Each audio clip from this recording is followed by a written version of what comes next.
Namo tassa bhagavato arahato samma sambuddhassa. Namo tassa bhagavato arahato samma sambuddhassa. Namo tassa bhagavato arahato samma sambuddhassa. Upaniyanti civitam mapamayu jarupaknita sana santitana etang hayang marane pekamano punyani kairatha sukawahani. Di kehidupan tersapu, umur kehidupan adalah singkat. Tidak ada naungan bagi seseorang yang telah mencapai usia tua melihat dengan jelas bahaya kematian ini. Seseorang harus melakukan perbuatan baik yang membawa pada kebahagiaan.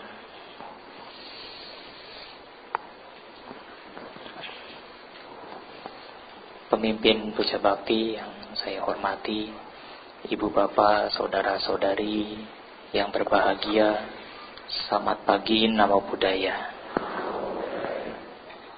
Ya, berbahagia pada kesempatan pagi hari ini saya dapat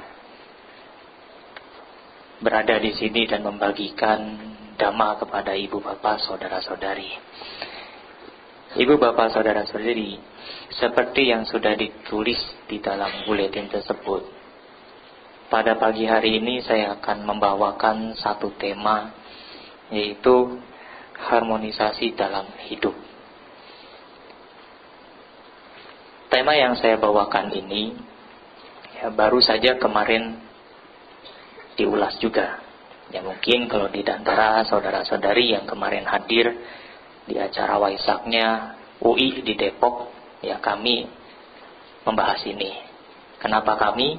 Karena di sana yang unik, ya, ada 3 aliran besar agama Buddha duduk bersama membahas tentang harmonisasi. Nah, jadi dari Tantrayana, Mahayana, dan Theravada duduk bersama membahas itu. Dan untungnya semuanya pandangannya sama. Kalau enggak sama berarti gagal harmonisnya. Ibu bapak saudara-saudari sedama, seperti yang kita ketahui ya, di kehidupan saat ini, setuju atau tidak setuju, mau atau tidak mau, dunia ini, kehidupan ini sudah jauh dari yang namanya harmonis. Ya, setuju tidak? Ya, setuju tidak setuju, pokoknya sudah tidak harmonis. Ya. Satu dengan yang lainnya, kelompok dengan kelompok lainnya, umat dengan umat lainnya, sudah jarang terdengar kehidupan yang harmonis. Mungkin sebagian masih ada yang hidupnya baik dan harmonis, satu dengan yang lain saling membantu. Tapi di sisi lain ada juga yang tidak harmonis.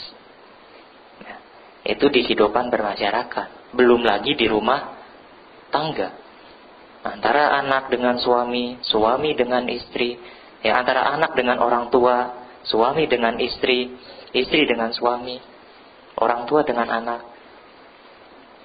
Tak jarang keharmonisan pun tidak muncul. Diam-diam tidak ada ribut ya. Pokoknya diam aja, masing-masing punya kegiatan. Yang penting gak ribut bantai, itu udah harmonis. Belum tentu ya. Bagaimana kalau sesama keluarga, anak dengan orang tua dengan anak tidak pernah komunikasi? Memang tidak ribut, tapi tidak pernah komunikasi, itu pun tidak harmonis. Kehidupannya tidak tenang, tidak damai. Ya. Belum lagi ibu bapak saudara-saudari, ya, yang namanya kehidupan tidak harmonis itu sudah menjadi satu fenomena umum. Ya. Bukan hanya kita alami, tapi kita lihat, kita saksikan. Nah, lantas bagaimana dengan pandangan agama Buddha? Ya, agama Buddha sudah ada Komunitas Buddhis sudah ada 2600 tahun yang lalu, kurang lebih. Di dalam ajarannya, Guru Agung Buddha Gautama sudah memaparkan banyak hal, banyak ajaran tentang bagaimana menciptakan satu kehidupan yang harmonis, yang membawa pada kebahagiaan. Ya. Kalau ibu bapak, saudara-saudari sedama rajin mendengarkan dhamma, rajin membaca, ya mungkin bolak-balik itu terus yang diomong ya sama-sama saja. Ya tetapi boleh saja yang didengar dan dibaca sama, tapi praktiknya itu yang terkadang menjadi sulit.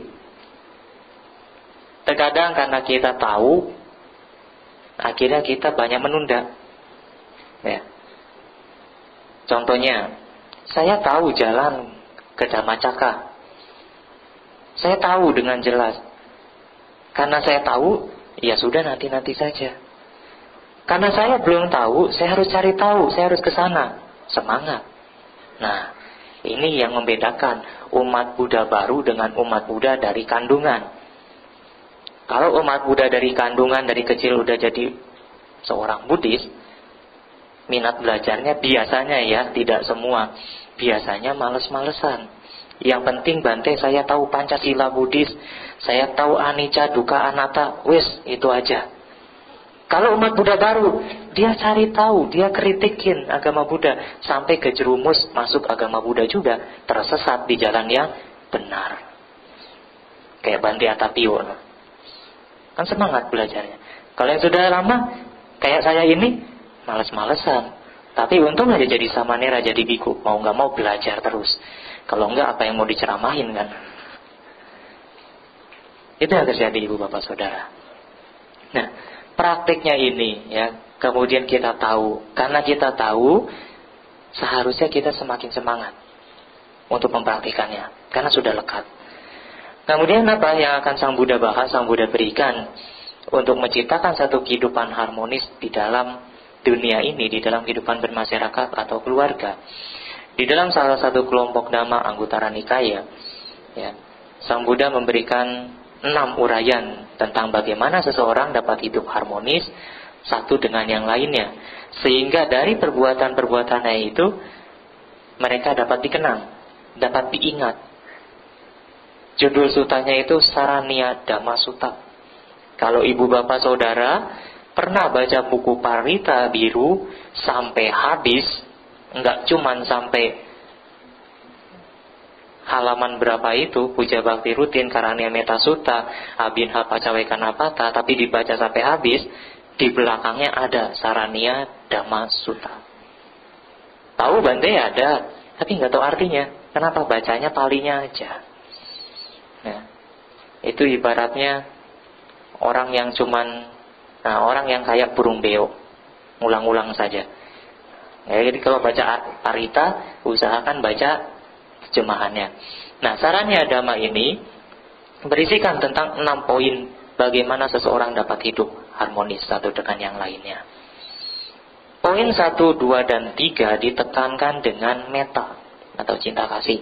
Seperti tema Waisak Sangga Theravada Indonesia tahun ini, yaitu cinta kasih penjaga dunia. Nah, poin pertama di dalam Saraniya Dhamma yang dapat menciptakan hidup harmonis satu dengan yang lainnya, yaitu menjaga pikiran yang diliputi dengan cinta kasih. Nah, ini ibu bapak saudara, kalau sudah masalah pikiran Bante, belum diucap aja ya, belum dilakukan saja, baru di pikiran, ini susah ngeremnya. Nah, saya pernah cerita ya, umat Buddha itu kalau lihat umat lamanya baru datang lagi ke wihara, biasanya, enggak semua ya, saya pakai biasanya, bukan disambut dengan hangat. Belum diomong baru dipikirin, tumben dia kesini. Belum ketemu tatap muka baru dilihat dari jauh, belum bicara langsung muncul, kok tumben kesini. Itu sudah pikiran yang tidak disertai dengan cinta kasih. Banyak lagi yang lainnya. Nah, menjaga pikiran yang disertai dengan cinta kasih ini, mau tidak mau ibu bapak saudara, Kuncinya ya mengendalikan pikiran. Mengendalikan pikiran itu melalui apa? Mengontrol pikiran ini supaya terkendali itu melalui apa caranya? Meditasi. Meditasi. Kalau cuman baca, kalau cuman ya mau wisudi maga atau apapun ibu bapak tahu semua, suta-suta juga hafal di dalam kepala, ya enggak di luar kepala, di dalam kepala. Mau itu semua jadi tipitaka dara, tetapi meditasinya tidak pernah dipraktekkan, semua akan sia-sia. Akhirnya ketika meditasi ibu bapak berteori, baru duduk, oh ini gangguan muncul, oh ini niwarana, oh iya ini nggak boleh begini, oh iya ini begitu, oh perasaan senang, oh ini piti, oh ini jana. Kapan meditasi benernya? Berteori saja. Ya, pernah tidak mengalami meditasi yang seperti itu? Pernah ya? Kita menganalisa, oh ini apa, ini apa. Akhirnya sibuk. 1 jam yang didapat apa? Nulis di dalam pikiran. Bukan mengamati realita dari fenomena pikiran. Jadi meditasi ibu bapak. Lantas Bante, berarti berteori itu tidak penting dong? Penting. Kalau ibu bapak tidak punya teori yang benar, belajar yang baik, mendengarkan dhamma, baca-baca buku, maka ketika dihadapkan oleh satu fenomena di dalam meditasi atau ketika bermeditasi, ibu bapak akan buta, tidak punya panduan. Ada gurunya, tetapi tidak mau mendengarkan penjelasan dari gurunya, tidak mau mendengarkan dhamma, ia akan tersesat juga di dalam meditasinya. 2 hal itulah ibu bapak saudara, berteori dengan praktek melalui meditasi, dua-duanya penting. Dengan demikian, pikiran ini akan mudah dikendalikan. Kalau ibu bapaknya berteori, meditasinya terus berteori, itu sama saja memegang ular tapi di buntutnya. Kepatok nggak? Kepatok.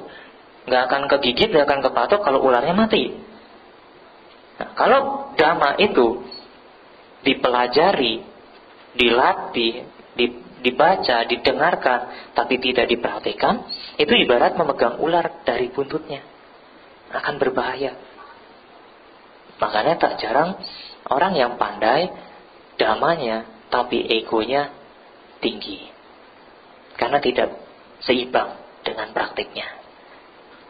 Nah, ibu bapak saudara, itulah menjaga pikiran yang dipenuhi dengan cinta kasih. Kalau ibu bapak saudara semua pikirannya di sini dipenuhi dengan meta, saya yakin, saya ngomong 2-3 jam pun ibu bapak tidak akan mengeluh. Ya, kalau orang pikirannya dipenuhi dengan cinta kasih, suami atau istrinya selingkuh tidak akan marah. Setuju tidak? Hah? Setuju. Tidak akan marah. Kalau pasangannya, pacarnya selingkuh, tidak akan marah. Kenapa? Oh, dia bukan suami yang baik, dia bukan istri yang baik buat saya. Biarkan dia berpetualang, cukup sampai di sini. Gak marah. Buat apa marah-marah kan? Atau ketika istrinya selingkuh, jalan sama cowok lain, cukup. Oh, ternyata istri saya masih laku. Luar biasa saya bisa dapat dia. Nah, bisa tidak ibu bapak? Kan cinta kasih menurut agama Buddha itu cinta kasih yang tidak melekat, tidak memiliki, tapi mau melepas. Kala cinta itu sudah lapuk, sudah luntur. Bisa nggak? Bisa Bante, kalau di mulut dipraktek bisa, tapi di dalam hati ngebatin. Tiap hari datengin Bantenya kan? Dia telepon ke atas, Bante ada yang mau konsultasi. Kenapa? Bante istri saya selingkuh. Gimana? Jadi biku pak. Bante suami saya selingkuh. Jadi atasilani. Anak-anak bagaimana? Udah besar belum? Udah Bante, udah bisa kerja. Ya biarinin aja. Masih kecil Bante, suruh jadi sama nera kecil. Selesai. Pelarian Bante memang. Tapi belajar yang baik nanti akan dapat hasil. Ya. Jadi biku, jadi atasilani itu pelarian bukan? Hah? Pelarian loh. Pelarian dari realita kehidupan yang menjenuhkan. Nah, bukan berarti saya jadi biku nggak laku-laku. Sorry.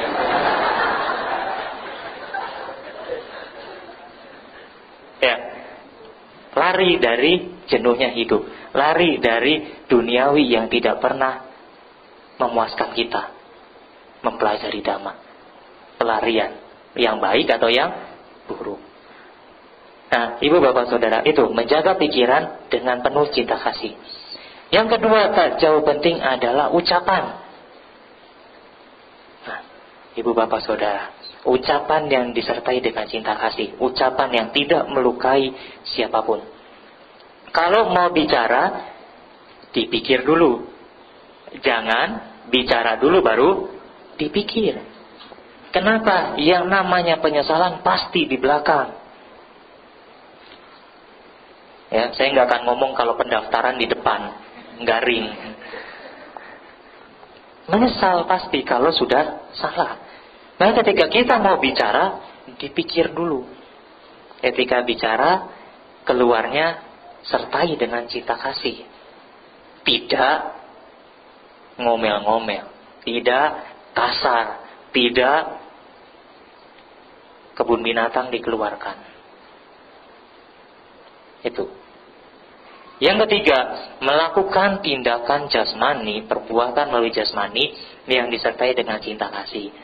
Nah, jadi kalau ibu bapak mau berbuat apapun melalui jasmani ini, melalui tubuh ini, semuanya harus disertai dengan cinta kasih.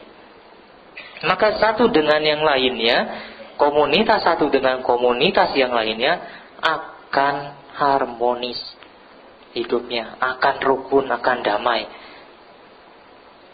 Mau berbuat, mau berucap, mau berpikir, pikirannya tidak buruk, pikiran disertai dengan metta, maka hidup akan damai.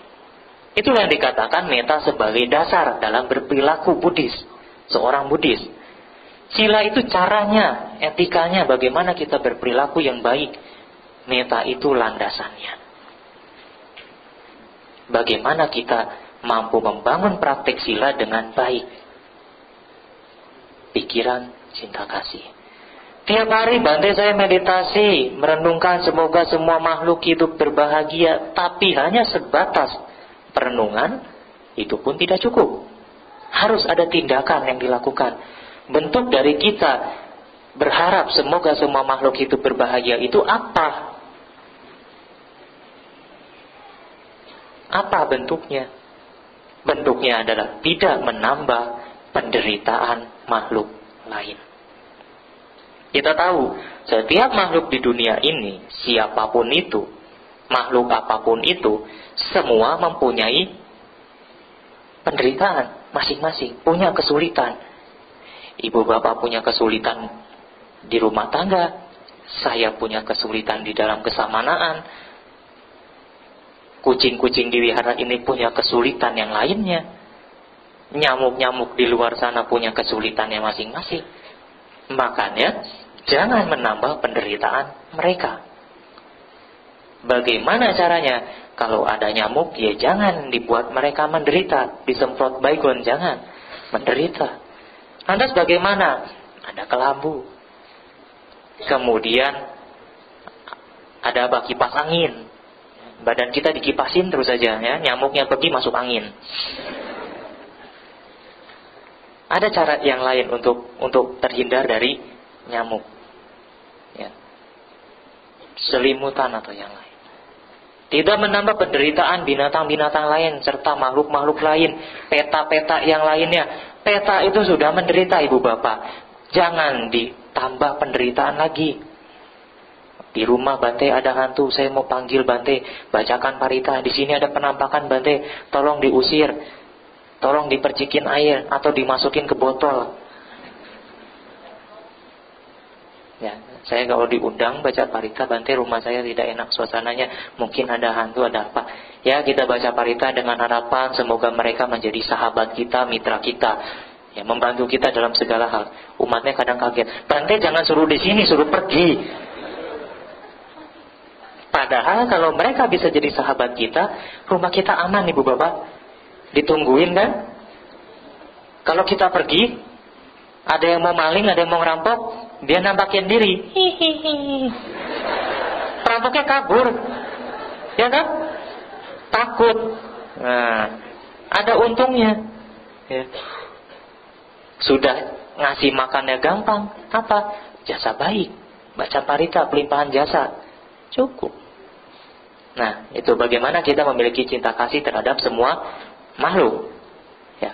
Kalau sama istri, sama suami, sama anak bisa punya meta, kenapa dengan yang lainnya tidak?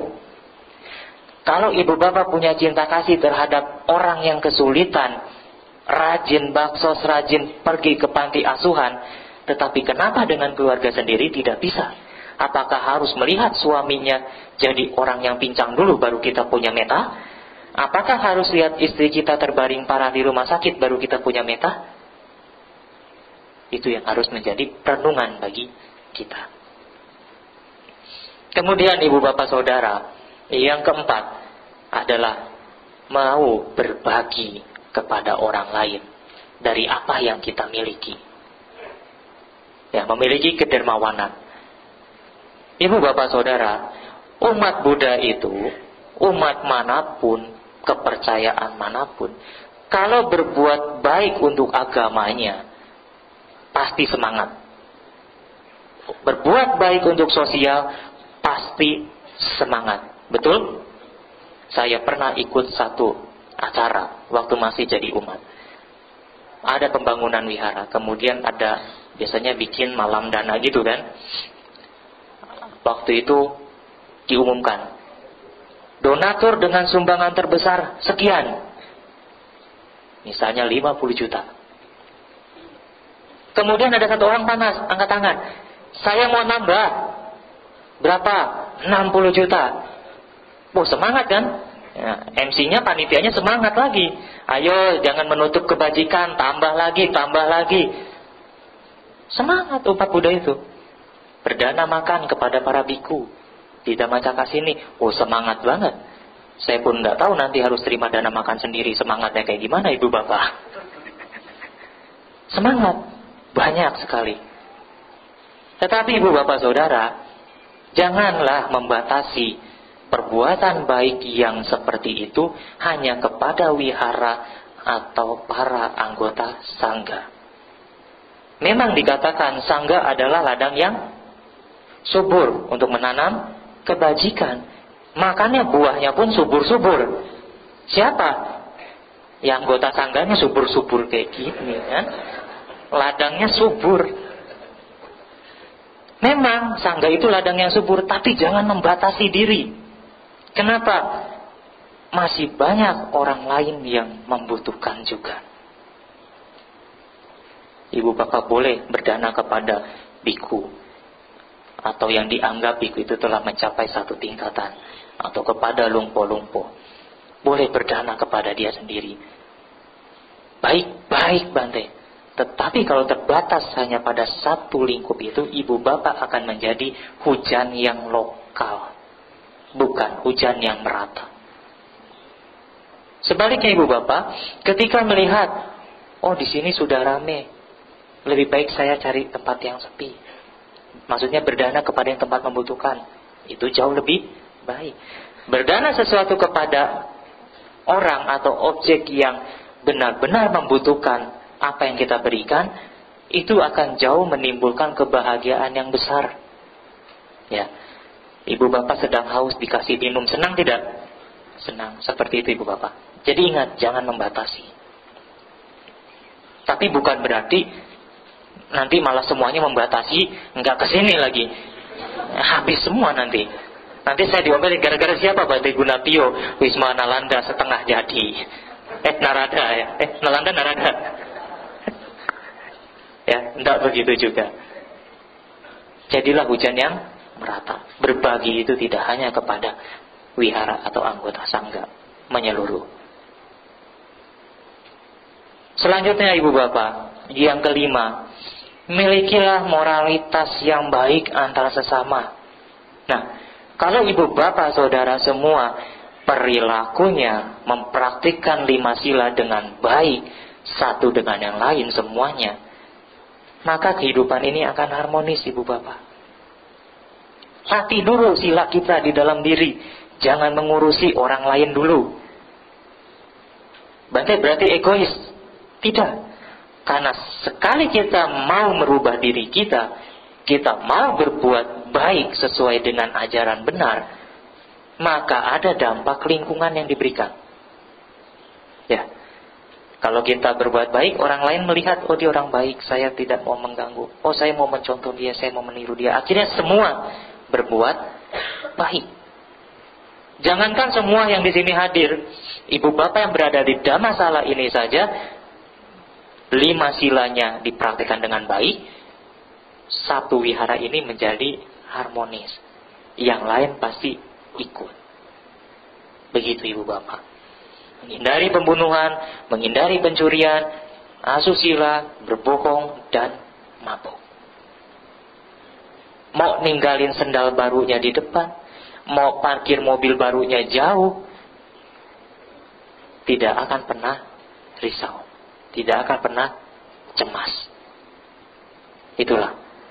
Kemudian yang terakhir, milikilah pandangan benar. Ibu bapak saudara rajin ke wihara, mendengarkan dhamma, membaca buku dhamma. Pahamilah semua itu dengan baik. Milikilah pandangan benar melalui apa yang sudah dilihat, didengar, dibaca. Pandangan benar akan apa? Ibu bapak saudara-saudari, 3 hal saja yang ibu bapak benar-benar mengerti, bahwa kehidupan ini adalah anicca, dukkha, dan anatta. Itu sudah cukup ibu bapak membuat hidup ini menjadi harmonis.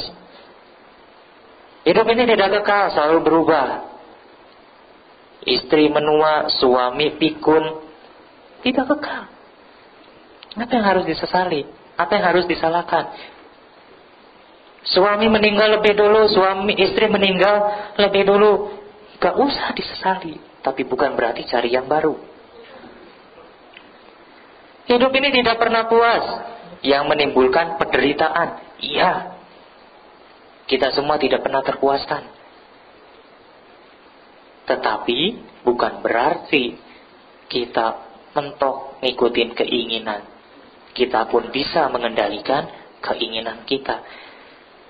Kemarin ada pertanyaan, Bante berarti umat Buddha dilarang punya keinginan? Salah. Boleh punya keinginan, tetapi jangan berlebihan, mengukur kemampuan. Mampunya beli helikopter 1, beli. Mampunya jalan 3 langkah, silakan. Sisanya didorong. Mampunya mundur 3 langkah, ya mundur.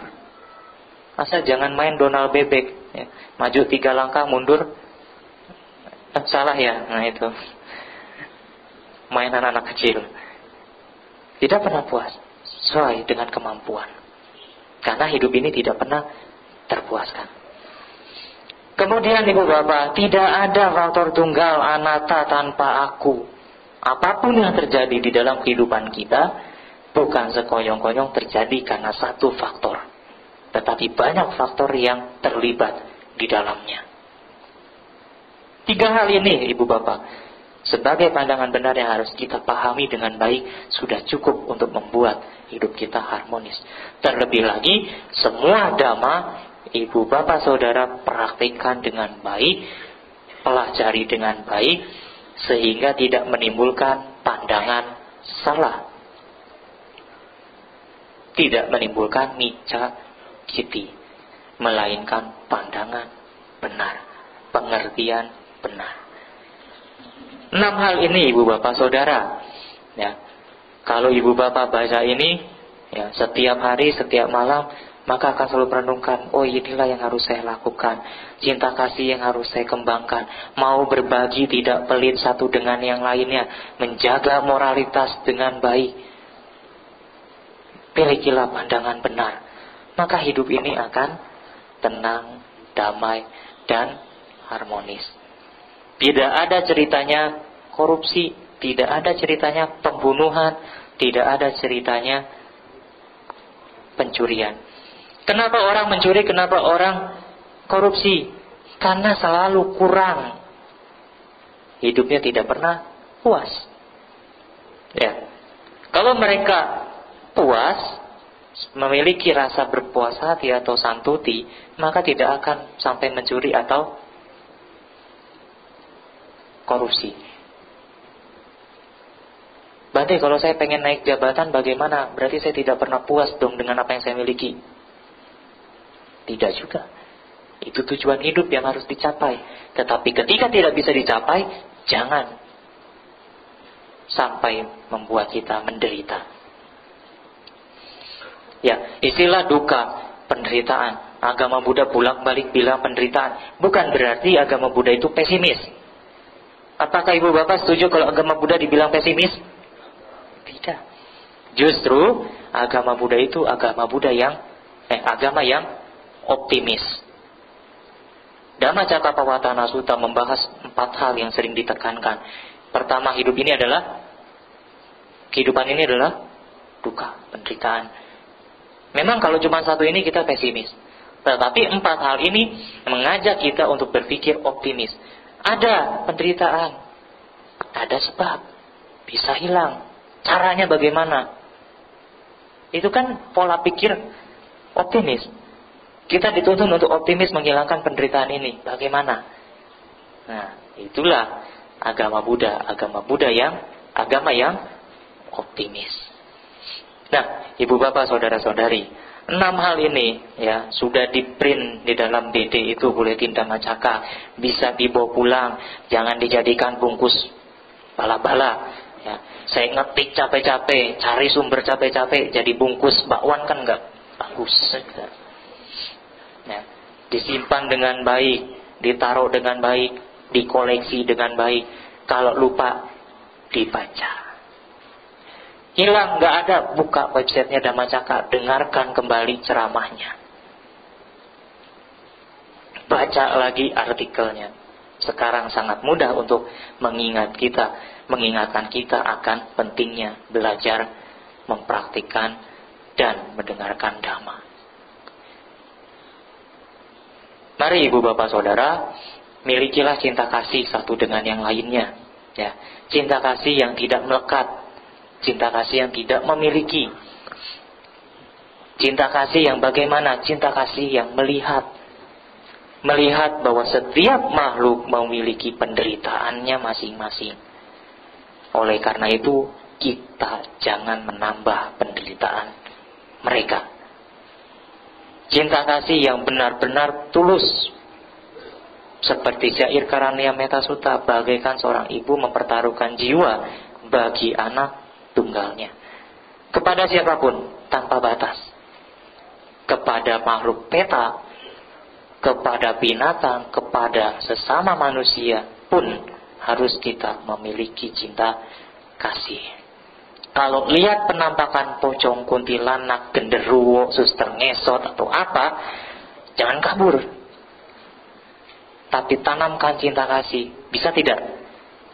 Enggak bisa, Bante. Ngibrit kabur. Boro-boro Karaniya Metta Sutta. Maksudnya apa? Pelimpahan jasa. Mengapa mereka menampakkan diri kepada kita? Mereka butuh sesuatu. Seperti ibu bapak tidak lama datang berkunjung ke temannya atau ke saudaranya, tiba-tiba muncul, pasti ada butuh sesuatu. Betul? Betul, minjem duit habis uang, mau gade mobil, gade motor, nitip anak mau jalan-jalan ya. Ada ibu bapak tempat penitipan anak yang baik dan benar. Kalau ibu bapak mau puas jalan-jalan berdua, di mana latihan pabaja sama Nera. Gak apa-apa, Bantenya stres ngurusin anak kecil, gak apa-apa. Gak apa-apa. Yang penting anaknya pulang ke rumah berubah. jadi anak yang baik. Atau sudah baik, tambah baik. Ya. Tapi jangan yang bandel-bandel juga ya ibu bapak ya. Sing juga. Kalau bisa, ibu bapaknya pun liburannya jadi sama Nera atau Ata Silani. Pulang-pulang nyampe rumah, Pak, Ma, ya, ke suami istrinya, kita udahan yuk. Sampai di sini kenapa? Saya mau jadi biku ah. Walah, bantenya seneng. Nah, istrinya nangis merana. Tahu gitu nggak didengerin saran bantenya. Tapi cinta kasih ibu bapak, Meta, silakan. Selagi saya mau atau bisa berdana makanan kepada kamu. Nah, kan enak. Punya istri, suaminya jadi biku, tapi masih saling membantu satu dengan yang lainnya. Kayak ceritanya Bante Kantidaro, ya kan? Terus siapa lagi? Bante-bante senior yang sudah punya istri, tetapi istrinya luar biasa, bisa mengizinkan suaminya jadi biku. Ibu-ibu harus contoh yang kayak gitu. Bapak-bapak harus lakukan itu. Nah, biar stok bikunya banyak. Ya, baik ibu bapak saudara, mari bersama-sama kita mengembangkan cinta kasih satu dengan yang lain, tidak menanamkan pikiran benci atau iri hati. Ya, maka kehidupan kita akan harmonis satu dengan yang lainnya. Jadikanlah dhamma sebagai jalan untuk menuju kebahagiaan, dan jadikanlah kebahagiaan itu sebagai motivasi untuk berbagi dengan yang lainnya. Sabe sata bawantu sukitata, semoga semua makhluk hidup berbahagia. Sadhu, sadhu, sadhu.